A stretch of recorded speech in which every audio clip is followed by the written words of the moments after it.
নাম পরিচয়টা একটু বলবা? আমার নাম সৌরভ, আমার বাসা হচ্ছে রামচন্দ্রপুর গ্রাম, সদরপুর থানা, কৃষ্ণপুর ইউনিয়ন। এই যে আমার ওয়াইফকে নিয়ে আসছি, আপনাদের সম্মুখীন হয়েছি আমাদের বিচারের জন্য। আমরা ফাঁসি চাই। আমার স্ত্রী, আমি কাজ করে খাই, আমরা গরিব মানুষ স্যার। আমরা হলো মাধবপুর ফার্মে চাকরি করতাম, ভাড়া থাকা।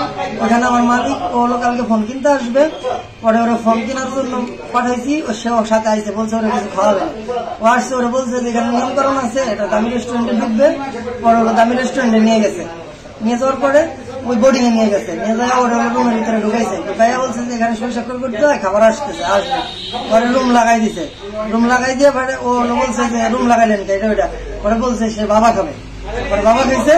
আর ও বলছে তখন টের পাই গেছে, তখন ও চলে আসতে গেছে, হাত ধরে মসুদ দিছে। হাতের মসুদ দেওয়ার পরে শিক্ষক দিছে, বলছে আমি সবাই বলে দিব। পরে বলছে বলে দিলে ওরে মেরে ফেলাবে, আর আমি তো ওখানে আছি, পরে আমার মেরে ফেলাবে, সেও মরে যাবে দরকার। মালিকের নাম কি? মালিকের নাম মামুন তালুকদার। মালিকের বাড়ি কোথায়? বাড়ি মাধবপুর। ওর আব্বার নাম কি? ওর আব্বার নাম রিজা তালুকদার। কি কাজ করতা তোমরা ওখানে? আমরা এখানে গরু বলতাম, আমি গরুর কাজ করি, আমি রাখাল। চাকরি করতাম? হ্যাঁ, আমি গরু। দুজনে চাকরি করতাম? হ্যাঁ, দুজনে চাকরি করতাম। ও আমার ওয়াইফ, আমার রান্না বাড়া করে দিত। আচ্ছা। ওর হলো সে ভাগ্নি কয়, হলো তার মামা বলে। আচ্ছা। তারপরে মামা ভাগ্নি সম্পর্ক, সে তো আমি তো জানি ওরকম কোনো সমস্যা বিনা জানি, তো আমার মা ভালো জানে। ওর হলো আসছে সাথে বেড়া, আসার পরে ওরা ওইখানে নিয়ে গেছে। তারপরে একটু করে কাছে শোনেন ওরা কি বলছে।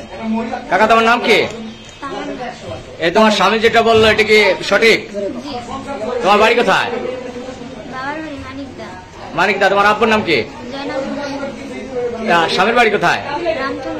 এবার কি সমস্যা হয়েছে তোমার সাথে বলো একটু জোরে। মানে উনি কে, নাম বলতে হবে? মামুন তালুকদার।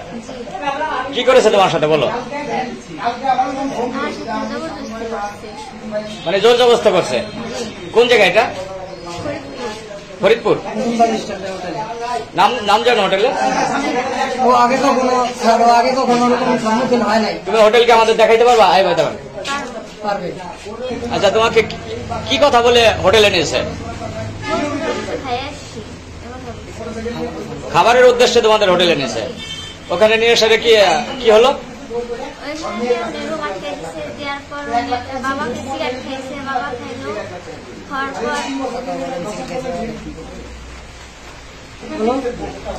খাওয়ার পর উনি আমার সাথে জোর করতেছিল, আর হাত ধরে আমি নাড়া করছি, করার পর উনি ছাড়তেছিল না। পরে সে ফোন দিচ্ছে, ফোন দেওয়ার পরে তখন শাসে করে আমি তখন গেট খুলে চলে আসছি। উনি ভয়টা খাইছে আবার যে উনি নিজে মরে যাবে আর আমার মেরে ফেলাবে। তোমাকে মেরে ফেলানোর হুমকি দিয়েছে। এখন তোমরা এই বিষয়ে কি চাচ্ছ?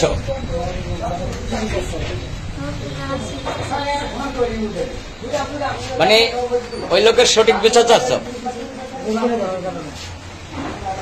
আচ্ছা, এই বিষয়ে কি তোমরা কোনো থানায় কোনো লিখিত অভিযোগ করেছো? না, আমরা লিখিত অভিযোগ করি নাই। আসছি আপনাদের কাছে সাংবাদিকদের নিয়ে, আমরা অভিযোগ জানাবো থানায় এবং অফিসে।